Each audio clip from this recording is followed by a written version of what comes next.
All right, welcome back to Sorare Ridge. We're going to get you an optimal and a budget lineup for game week 21.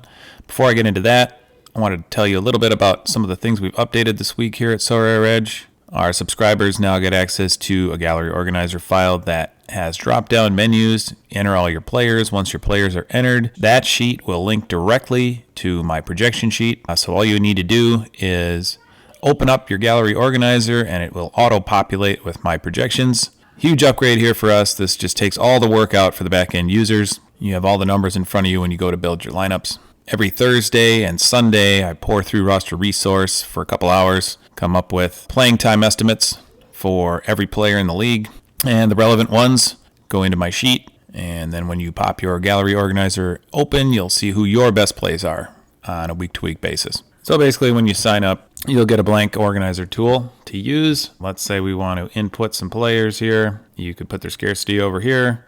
Go ahead and populate it from the list. Let's say we've got a Corey Seager. There he is. So when you pop his name in, it will just automatically pull the projection from my other sheet. And then, of course, you'd have to enter his XP bonus manually. Percentages based on a 1 point, whatever the percentage is. So let's say this Corey Seager is an 8% bonus. It would be 1.08. Let's blow this up a little bit. Okay, so we've got Corey Seager. And let's say you've got a Gunnar Henderson. You can select him. It'll pop his projection in. Put all his information in. Let's say your Gunnar Henderson is a 6% bonus, 1.06. And there's his game week projection for this coming game week. So this takes into account all my information over here. I have dynamic hitters tab. If we look at Gunnar has quite a few of the periods that we draw information from, and we get a composite average out of all that. And that takes into account an average of all these periods, his game week factors heading into this week, how many starts I expect him to get, and it comes up with a projection. I'm also giving you an instant buy price on every player that's relevant this week, and then it divides points by price to give you a value metric. Game week factors are determined. We get a composite hitting factor for each team, adding or subtracting a few percent from the projection. And this automatically pulls as soon as you put the team in for a pitcher. It will pull their pitcher factor. Let's say we have a Zach Wheeler. There it is. Pulls up his numbers, and he's on Philadelphia. Composite pitcher factor this week of 0.9. His card bonus is 7%, 1.07. Gives him a 25.1 for a projection this week. Now, obviously, you need to know with pitchers when each pitcher is actually pitching, because Zach Wheeler isn't pitching this weekend. So he'll have a number, but you need to know if he's actually going to go or not. And that's where this other sheet will come in. You'll still have to look at my main sheet. You'll get access to that as well. And my main sheet is color-coded. So pitchers who are confirmed are in blue. Pitchers who are projected are in gray. And then I do a little personal. Do I love it? Is it an okay start? Or do I want to avoid it? And I color code all the starters for the coming game week for you, just to give you a little advice. And then you can look at their numbers from 2024, 2023, 2022. But all that gets pulled in automatically now. So when you go to your gallery organizer, I'll give you mine here. I look at my pitching.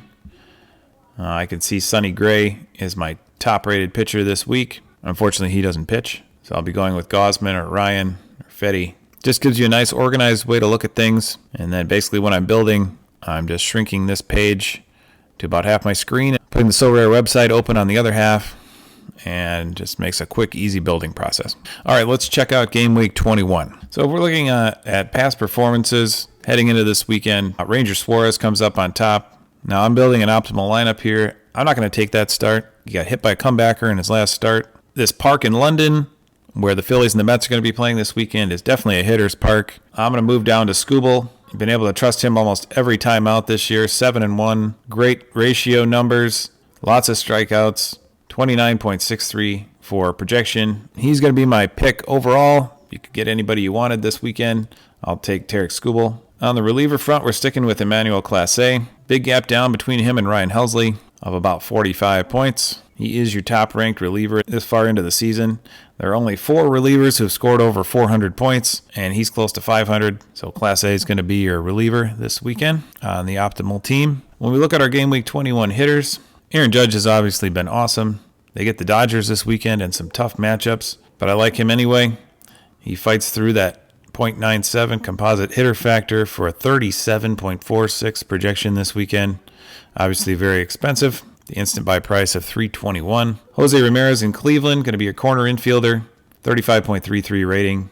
Pretty good matchup with Miami. Bobby Witt is going to be your middle infielder, 32.9 projection, 3 games, decent hitting factor for him. David Fry is an interesting one. So he just crushes left-handed pitching. Originally, the Marlins were scheduled to throw 3 lefties at Cleveland this weekend. Fry would definitely have started in all 3 of those. I think he still starts all 3. They're getting at least 2 lefties. He's hitting .400 against lefties this season.